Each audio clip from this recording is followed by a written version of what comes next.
Decreto número 11.777, de 9 de novembro de 2023, promulga o Protocolo Facultativo ao Pacto Internacional sobre Direitos Civis e Políticos e o segundo Protocolo Facultativo ao Pacto Internacional sobre Direitos Civis e Políticos com vistas à abolição da pena de morte, de 15 de dezembro de 1989. Artigo 1º.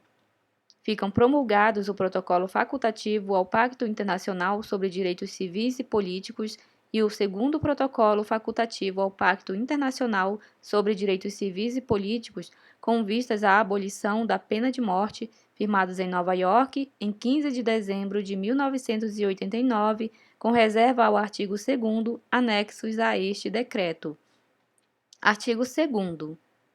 São sujeitos à aprovação do Congresso Nacional atos que possam resultar em revisão dos protocolos e ajustes complementares que acarretem encargos ou compromissos gravosos ao patrimônio nacional, nos termos do inciso 1 do caput do artigo 49 da Constituição.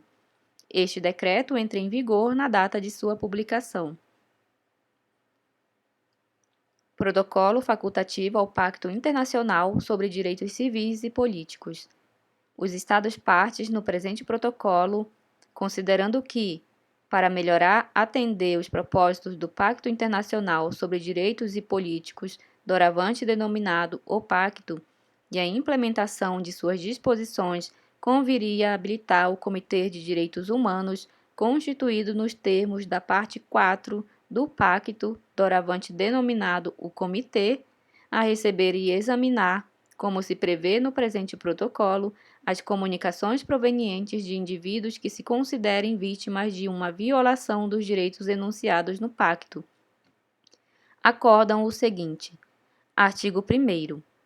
Os Estados-partes do Pacto que se tornem partes do presente protocolo reconhecem que o Comitê tem competência para receber e examinar comunicações provenientes de indivíduos sujeitos à sua jurisdição que aleguem ser vítimas de uma violação por esses Estados-partes de qualquer dos direitos enunciados no Pacto. O Comitê não receberá nenhuma comunicação relativa a um Estado-parte no Pacto que não seja no presente protocolo. Artigo 2º. Ressalvado o disposto no artigo 1º, os indivíduos que se considerem vítimas da violação de qualquer dos direitos enunciados no Pacto e que tenham esgotado todos os recursos internos disponíveis podem apresentar uma comunicação escrita ao Comitê para que este a examine. Artigo 3º. O Comitê declarará inadmissíveis as comunicações apresentadas, em virtude do presente protocolo, que sejam anônimas ou cuja apresentação considere constituir um abuso de direito ou considere incompatível com as disposições do Pacto. Artigo 4º. Número 1. Ressalvado o disposto no artigo 3º, o Comitê dará conhecimento das comunicações que lhe sejam apresentadas em virtude do presente protocolo aos Estados-partes do protocolo que tenham alegadamente violado qualquer disposição do Pacto. Número 2. Dentro de 6 meses, os citados Estados deverão submeter por escrito ao Comitê as explicações ou declarações que esclareçam a questão e indicarão, se for o caso, as medidas que tenham tomado para remediar a situação. Artigo 5º. Número 1. O Comitê examinará as comunicações recebidas em virtude do presente protocolo, tendo em conta as informações escritas que lhe sejam submetidas pelo indivíduo e pelo Estado-parte interessado. Número 2. O Comitê não examinará nenhuma comunicação de um indivíduo sem se assegurar de que: letra A. A mesma questão não esteja sendo examinada por outra instância internacional de inquérito ou de decisão. Letra B. O indivíduo esgotou os recursos internos disponíveis. Esta regra não se aplica se a aplicação desses recursos é injustificadamente prolongada. Número 3. O Comitê realizará suas sessões a portas fechadas quando examinar as comunicações previstas no presente protocolo. Número 4. O Comitê comunicará as suas conclusões ao Estado-parte interessado e ao indivíduo. Artigo 6º. O Comitê incluirá no relatório anual que elabora, de acordo com o artigo 45 do Pacto, um resumo das suas atividades previstas no presente protocolo. Artigo 7º. Até a realização dos objetivos da Resolução 15, adotada pela Assembleia Geral das Nações Unidas em 14 de dezembro de 1960, relativa à Declaração sobre a Concessão de Independência aos países e aos povos coloniais, o disposto no presente protocolo em nada restringe o direito de petição concedido a esses povos pela Carta das Nações Unidas e por outras convenções e instrumentos internacionais concluídos sob os auspícios da Organização das Nações Unidas ou de suas instituições especializadas. Artigo 8º. Número 1. O presente protocolo está aberto à assinatura dos Estados que tenham assinado o pacto. Número 2. O presente protocolo está sujeito à ratificação dos Estados que ratificaram o pacto ou a ele aderiram. Os instrumentos de ratificação serão depositados junto ao Secretário-Geral da Organização das Nações Unidas. Número 3. O presente protocolo está aberto à adesão dos Estados que tenham ratificado o pacto ou que a ele tenham aderido. Número 4. A adesão far-se-á através do depósito de instrumento de adesão junto ao Secretário-Geral da Organização das Nações Unidas. Número 5. O Secretário-Geral da Organização das Nações Unidas informará a todos os Estados que assinaram o presente protocolo ou que a ele aderiram do depósito de cada instrumento de adesão ou ratificação. Artigo 9º. Número 1. Sob ressalva da entrada em vigor do pacto, o presente protocolo entrará em vigor 3 meses após a data do depósito junto ao Secretário-Geral da Organização das Nações Unidas do 10º instrumento de ratificação ou de adesão. Número 2. Para os Estados que ratifiquem o presente protocolo ou a ele adiram, após o depósito do 10º instrumento ou de adesão, o protocolo entrará em vigor 3 meses após a data do depósito por esses Estados do seu instrumento de ratificação ou de adesão. Artigo 10. O disposto no presente protocolo aplica-se, sem limitação ou exceção, a todas as unidades consultivas dos Estados federais. Artigo 11. Número 1. Os Estados-partes no presente protocolo poderão propor emendas e depositar o respectivo texto junto ao Secretário-Geral da Organização das Nações Unidas. O Secretário-Geral transmitirá todos os projetos de emendas aos Estados-partes do protocolo, pedindo-lhes que indiquem se desejam a convocação de uma conferência de Estados-partes para examinar esses projetos e submetê-los à votação.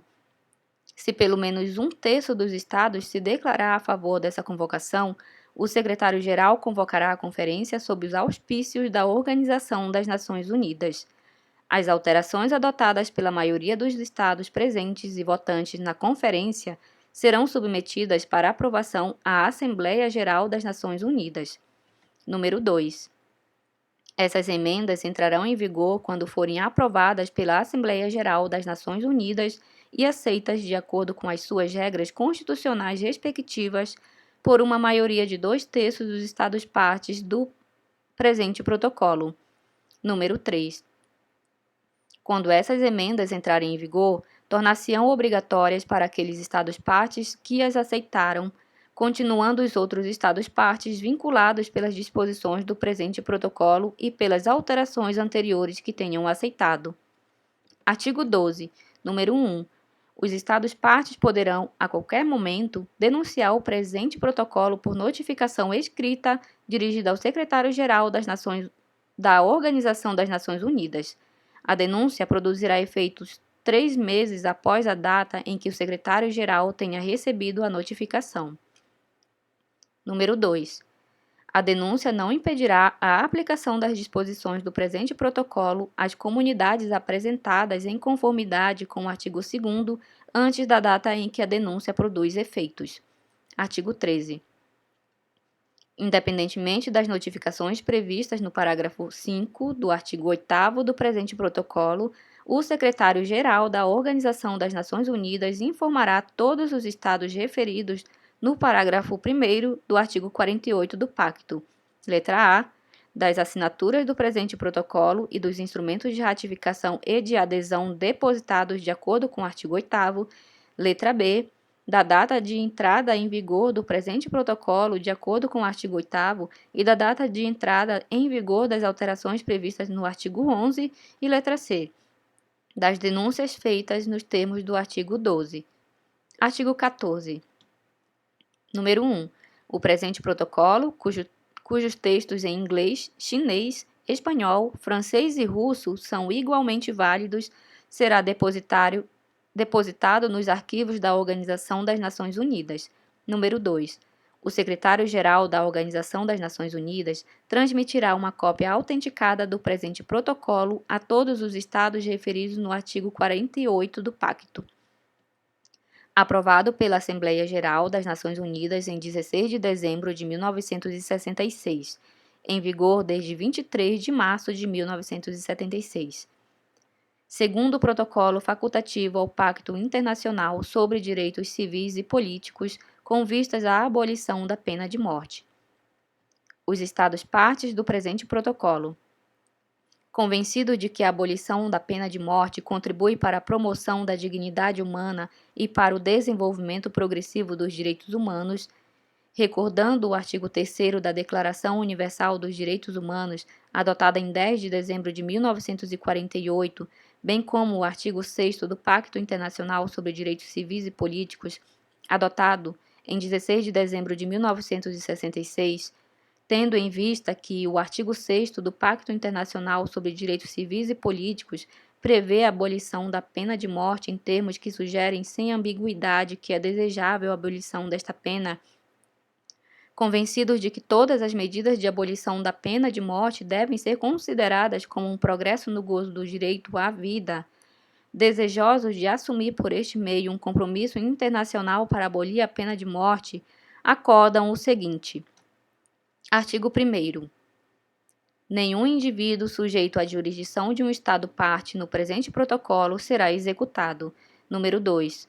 Os Estados partes devem tomar as medidas adequadas para abolir a pena de morte no âmbito da sua jurisdição. Artigo 2º. Número 1. Não é admitida qualquer reserva ao presente protocolo, exceto a reserva formulada no momento da ratificação ou adesão que preveja a aplicação da pena de morte em tempo de guerra, em virtude de condenação por infração penal de natureza militar de gravidade extrema cometida em tempo de guerra. Número 2. O Estado que formular tal reserva transmitirá ao Secretário-Geral das Nações Unidas, no momento da ratificação ou adesão, as disposições pertinentes da respectiva legislação nacional aplicável em tempo de guerra. Número 3. O Estado parte que haja formulado tal reserva notificará ao Secretário-Geral das Nações Unidas de declaração e do fim do estado de guerra no seu território. Artigo 3º. Os Estados partes no presente protocolo deverão informar, nos relatórios que submeterem ao Comitê de Direitos Humanos, sob o artigo 40 do Pacto, das medidas adotadas para implementar o presente protocolo. Artigo 4º. Para os Estados partes que hajam feito declaração prevista no artigo 41, a competência reconhecida ao Comitê dos Direitos do Homem para receber e apreciar comunicações nas quais um Estado alega que um outro Estado parte não cumpre as suas obrigações é extensiva às disposições do presente protocolo, exceto se o Estado parte em causa tiver feito uma declaração em contrário no momento da respectiva ratificação ou adesão. Artigo 5º. Para os Estados partes do primeiro protocolo adicional ao Pacto Internacional sobre Direitos Civis e Políticos, adotado em 16 de dezembro de 1966, a competência reconhecida ao Comitê dos Direitos do Homem para receber e apreciar comunicações provenientes de indivíduos sujeitos à sua jurisdição é igualmente extensiva às disposições do presente protocolo, exceto se o Estado parte em causa tiver feito uma declaração em contrário no momento da respectiva ratificação ou adesão. Artigo 6º. As disposições do presente protocolo aplicam-se como disposições adicionais ao Pacto. Número 2. Sem prejuízo da possibilidade de formulação da reserva prevista no artigo 2º do presente protocolo, o direito garantido no parágrafo 1 do artigo 1º do presente protocolo não pode ser objeto de qualquer derrogação sob o artigo 4º do Pacto. Artigo 7º. O presente protocolo está aberto à assinatura dos Estados que tenham assinado o pacto. Número 2. O presente protocolo está sujeito à ratificação dos Estados que ratificaram o pacto ou a ele aderiram. Os instrumentos de ratificação serão depositados junto do secretário-geral da Organização das Nações Unidas. Número 3. O presente protocolo está aberto à adesão dos Estados que tenham ratificado o pacto ou a ele tenham aderido. Número 4. A adesão far-se-á através do depósito de um instrumento de adesão junto ao secretário-geral da Organização das Nações Unidas. Número 5. O secretário-geral da Organização das Nações Unidas informará a todos os Estados que assinaram o presente protocolo ou que a ele aderiram do depósito de cada instrumento da ratificação ou adesão. Artigo 8º. O presente protocolo entrará em vigor 3 meses após a data do depósito junto ao secretário-geral da Organização das Nações Unidas do 10º instrumento de ratificação ou de adesão. Número 2. Para os Estados que ratificarem o presente protocolo ou a ele aderirem após o depósito do 10º instrumento de ratificação ou adesão, o protocolo entrará em vigor 3 meses após a data do depósito por esses Estados do seu instrumento de ratificação ou de adesão. Artigo 9º. O disposto no presente protocolo aplica-se sem limitação ou exceção a todas as unidades constitutivas dos Estados federais. Artigo 10. O secretário-geral da Organização das Nações Unidas informará a todos os Estados referidos no parágrafo 1 do artigo 48 do Pacto. Letra A. Das reservas, comunicações e notificações recebidas nos termos do artigo 2º do presente protocolo. Letra B. Das declarações feitas nos termos do artigo 4º ou 5º do presente protocolo. Letra C. Das assinaturas apostas ao presente protocolo e dos instrumentos de ratificação e de adesão depositados nos termos do artigo 7º. E letra D. Da data de entrada em vigor do presente protocolo nos termos do artigo 8º. Artigo 11. Número 1. O presente protocolo, cujos textos em inglês, árabe, chinês, espanhol, francês e russo são igualmente válidos, será depositado nos arquivos da Organização das Nações Unidas. Número 2. O secretário-geral da Organização das Nações Unidas transmitirá uma cópia autenticada do presente protocolo a todos os Estados referidos no artigo 48 do Pacto. Adotado e proclamado pela Resolução 44 de 128, de 15 de dezembro de 1989, da Assembleia Geral das Nações Unidas.